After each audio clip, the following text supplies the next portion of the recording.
Hello and welcome back to the YouTube channel of Shri Naveen Adarsh Vidya Mandir. We are back with class 8 chapter 2 part 5. हमने vegetation के बारे में बात करी थी last video के अंदर और आज हम बात करेंगे wildlife as a resource. Wildlife का मतलब होता है जितने भी एनिमल्स प्रेजेंट है, animals and birds, specially those who live in the forest area, जिनको हम पेट नहीं करते हैं, वो वाइल्ड लाइफ के अंदर आएंगे. ठीक है, आज हम देखेंगे कि वाइल्ड लाइफ एक रिसोर्स कैसे है हमारे लिए. There is a hugely diverse animal world throughout the earth which can be broadly divided into wildlife and domesticated animals. Some animals are domesticated by humans for various benefits for their livelihood, while wildlife consists of those animals which are not being used for direct human benefit and exist in nature on land, in air and water. ठीक है, दो type के animals हैं, हमें clearly पता है, एक है वाइल्ड लाइफ और दूसरे है domesticated animals.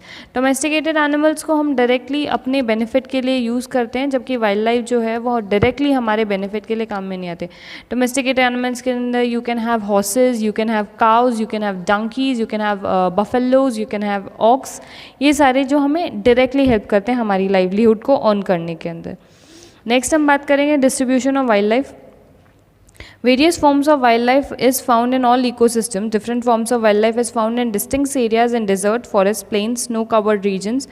All the animals have preferred areas of habitation which are suitable for their survival. They have adapted themselves to surviving in geographical conditions of particular regions. ठीक है, अब बहुत टाइप की wild life है जो आपको अलग अलग टाइप के इकोसिस्टम्स में मिलती रहेगी. ठीक है, कुछ डिजर्ट्स में रहते हैं, कुछ फॉरेस्ट में रहते हैं, कुछ प्लेन्स में, कुछ स्नो कवर्ड रीजन, मतलब मॉडरेट टेम्परेचर्स में या मॉडरेट एरियाज़ में भी आपको देखने को मिलेंगे. उसके अलावा एक्सट्रीम एरियाज़ के अंदर भी आपको इनफ वाइल्ड लाइफ जो है वो देखने को मिल जाएगी. उन्होंने खुद को अपने आप को अडेप्ट कर लिया है जिस भी जोग्राफिकल कंडीशन में रह रहे हैं वहाँ के हिसाब से. जैसे अगर आप डेजर्ट के एनिमल्स देखोगे, which one of the famous one is camel, तो उसकी बॉडी के ऊपर जो बाल है वो बहुत कम आपको देखने को मिलेंगे. सिमिलरली अगर आप फॉरेस्ट स्नो कवर्ड रीजन्स में जाते हो तो इफ़ यू सी द याक, ठीक है, या पोलर बियर्स को देखते हो तो आप हम क्लियरली देख पाते हैं कि उनकी जो बॉडी है उसके ऊपर बहुत ज़्यादा एक थिक लेयर होता है फर का जो उनको वार्म रखते हैं. तो ये सारी जो चीज़ें हैं, they have padded feet to walk in the desert, they have a different setup होता है उनकी खुद का. तो ये सारी चीज़ें दिखाती है कि एनिमल्स ने कैसे खुद को अडेप्ट किया है अपने एरिया के हिसाब से. नेक्स्ट है animals adapt themselves to the habitat most suitable for them. These areas are occupied by human beings gradually. In order to preserve natural heritage of wildlife, the protected areas are being developed by different countries so that they have a safe environment for the survival of wild animals in forest. ठीक है, animal जो है जो भी area या habitat जो भी रहने की जगह उनको सबसे ज़्यादा सूटेबल लगती है वहाँ पे अडेप्ट करते हैं एंड ग्रेजुअली हम उनकी पर्सनल स्पेस में इंटरफेयर कर जाते हैं. इन सब चीज़ों को या ये जो वाइल्ड लाइफ का जो हेरिटेज है, ये जो डाइवर्सिटी है, इसको कंट्रोल करने के लिए बहुत सारी कंट्रीज़ क्या करती है, natural habitats, natural wild life centuries, ये सारी चीज़ें बनाते हैं ताकि उन एनिमल्स का, उन फॉरेस्ट को कंजर्व करना आसान हो सके. Various efforts are being made in order to preserve the plants and animals which are getting extinct due to change in the environment.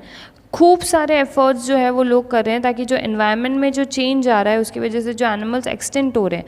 कुछ एक्सटेंट एनिमल्स के अंदर आप ले सकते हो डोडो, मैमोथ, ठीक है, tigers are on the verge of extension, one horn rhinos are on the verge of extension. तो इन सारे चीज़ों को बचाने के लिए, ठीक है, उसके बाद में यहाँ पे एक लाइन क्लियरली बता रही है about 11,000 species of animals have been declared as endangered species. Endangered species का मतलब होता है कि वो प्रजातियाँ जानवरों की जो एक्सटेंट होने की, लुप्त होने की कगार पे, they are on the verge of being extinct. ठीक है, and there are 11,000 of such types. इस टाइप की 11,000 टाइप के ऐसे एनिमल्स हैं जो बहुत कम बचे हैं और अगर उनको हमने प्रिजर्व नहीं किया तो वो ख़त्म हो जाएंगे. हमारी आने वाली जो जनरेशन्स है वो उनको कभी देख ही नहीं पाएंगे.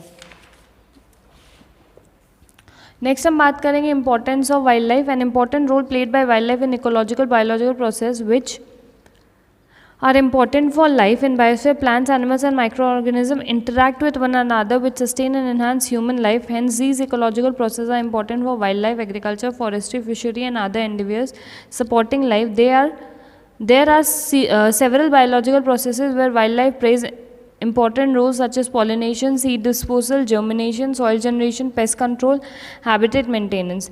बेसिकली अगर हम वाइल्ड लाइफ का इम्पोर्टेंस देखेंगे हमारी लाइफ के अंदर, तो डायरेक्टली वो हमारी लाइफ को हेल्प नहीं कर रहे हैं, लेकिन इकोसिस्टम का जो बैलेंस है उसको बनाने में ये बहुत ज़्यादा इम्पॉर्टेंट है, क्योंकि कहीं भी किसी भी एक भी चीज़ की अगर कमी आती है तो वो डायरेक्टली या इनडायरेक्टली हमारी लाइफ के ऊपर एक बहुत स्ट्रॉन्ग इम्पैक्ट डालेंगे। And it is very important कि हम इनको कंजर्व करके रखें ताकि हमारी जो लाइफ है वो ईजीली चलती रहे। नेक्स्ट हम देखेंगे कि इनका एक्चुअल में काम क्या है। अगर हम देखेंगे तो दैट इज़ पॉलिनेशन, प्लांट्स के जो पोलेंस है उनको इधर से उधर ट्रांसफ़र करना so that they can grow. Seed disposals again, germination again the same thing. Soil generation, soil ये क्रिएट करते हैं जब ये इनसे रॉक से इंटरैक्ट करते हैं, उनकी वेदरिंग होती है।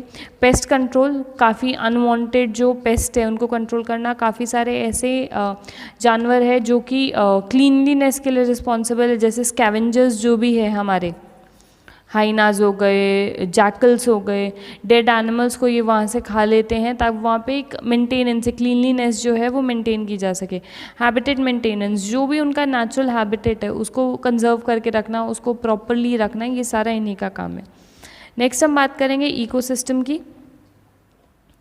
It is defined as a complex relationship between all living resources and residents of an area, including all forms of life, plants, animals, birds, fish, microorganisms, people and non-living resources, air, water, soil, etc. Basically, everything that is available on the planet Earth, चाहे वो biotic हो, चाहे वो abiotic हो, चाहे वो living हो, non living हो, छोटा सा एक माइक्रो ऑर्गेनिज्म हो या ब्लू व्हेल हो, इन सब का जब ये लोग एक पर्टिकुलर एरिया में रहते हैं, जब एक एरिया के रेसिडेंट होते हैं, यहाँ पे जो इनका इंटरैक्शन चलता है लिविंग का और नॉन लिविंग का, लिविंग का आपस में, नॉन लिविंग का आपस में, उसको हम इकोसिस्टम कहते हैं।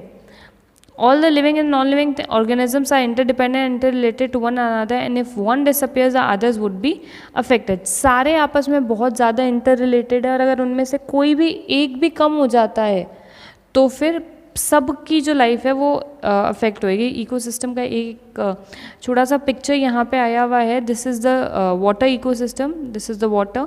ये बिग फिशेस है, बिग फिशेस स्मॉल फिशेस को खाएगी, स्मॉल फिशेस एल्गी को खाएगी, एल्गी जो है सॉइल से प्रोड्यूस होएगी और इसको वो देगी nourishment. There is this water, ये बर्ड्स वाटर में सर्वाइव करते हैं, ये अपना खाना ऐसे, तो basically everything is inter related.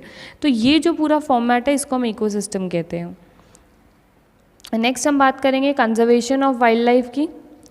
Forests are the natural habitat of wildlife and they help in maintaining the ecosystem. Many species of animals have become vulnerable or endangered, and some of these have either become extinct or are on the verge of extinction. Various human activities and natural factors accelerate the process of extinction.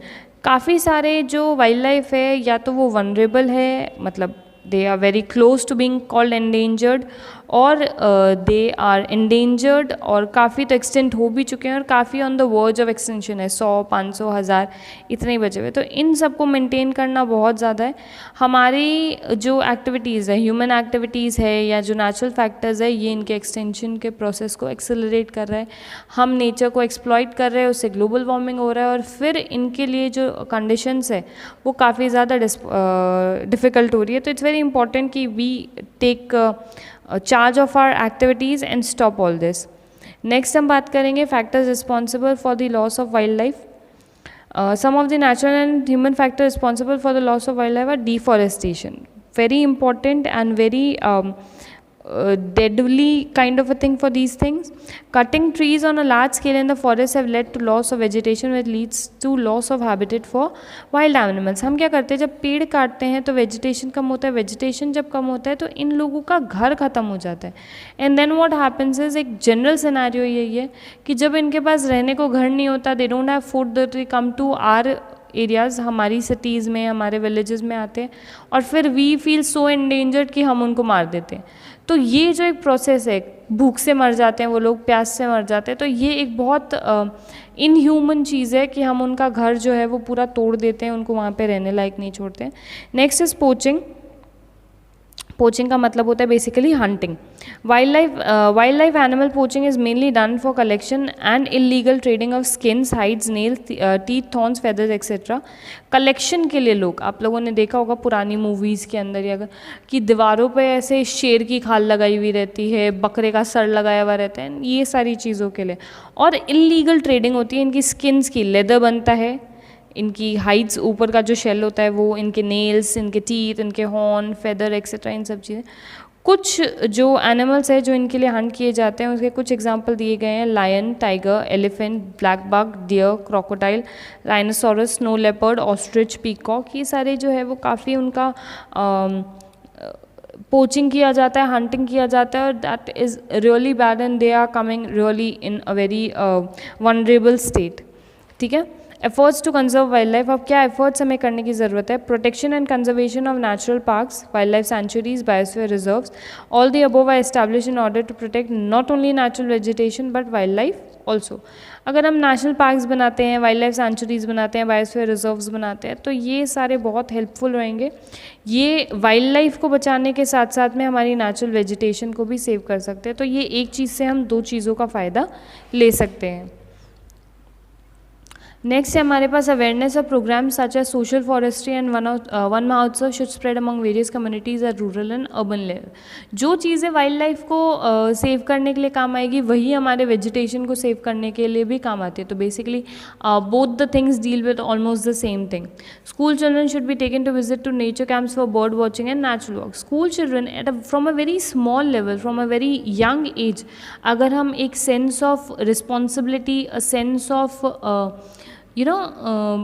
Sympathy अगर हम grow कर देते हैं बच्चों के अंदर, तो that will really help कि वो फ्यूचर में उन चीज़ों को हेल्प करे। Various countries have made stringent laws and declared certain trades related to skin, hides, nails and teeth of wild animals as punishable and illegal. Indian government has banned the killing of endangered birds and animals such as deer, great Indian bustard, peacocks, lion, tiger etcetera. तो ये जो काफ़ी countries हैं उन्होंने काफ़ी strict laws बनाए हैं अपने एरिया के अंदर वाइल्ड लाइफ को और वेजिटेशन को कंट्रोल करने के लिए। इंडिया के अंदर जो एनिमल्स बैंड है जिनकी किलिंग वो ये है। An international convention cities has been established that lists various species of animals and birds in which trading is prohibited. एक इंटरनेशनल कन्वेंशन भी है सिटीज़ नाम की जिसने एक बहुत बड़ी लिस्ट दी है जिसके अंदर कौन से एनिमल्स और बर्ड्स की ट्रेडिंग जो है वो प्रोहिबिटेड है वो क्लियर किया गया है। नेक्स्ट वी हैव सिटीज़, थोड़ा सा डिस्क्राइब किया हुआ है हमारे पास। सिटीज़ का फुल फॉर्म है convention of international trade in endangered species of wild flora and fauna.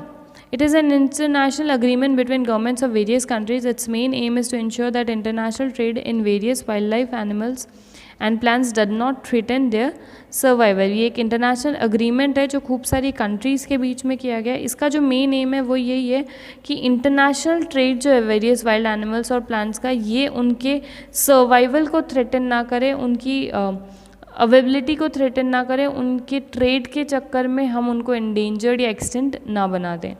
Next जो है वो है the world wide fund for nature WWF. It is an international non-governmental organization which works for various issues related to conservation, research and restoration of environment. ये एक non governmental organisation है जिसको हम short form में NGO कहते हैं। ठीक है, इसके अंदर रिसर्च किया जाता है, रिस्टोरेशन और कंजर्वेशन किया जाता है एनवायरनमेंट के बारे में, और ये वर्ल्ड्स लार्जेस्ट कंजर्वेशन ऑर्गेनाइजेशन है जिसके करीब करीब 50 लाख सपोर्टर्स है वर्ल्ड वाइड। ठीक है, और ये मोर देन 100 कंट्रीज़ में फ़िलहाल काम कर रहा है।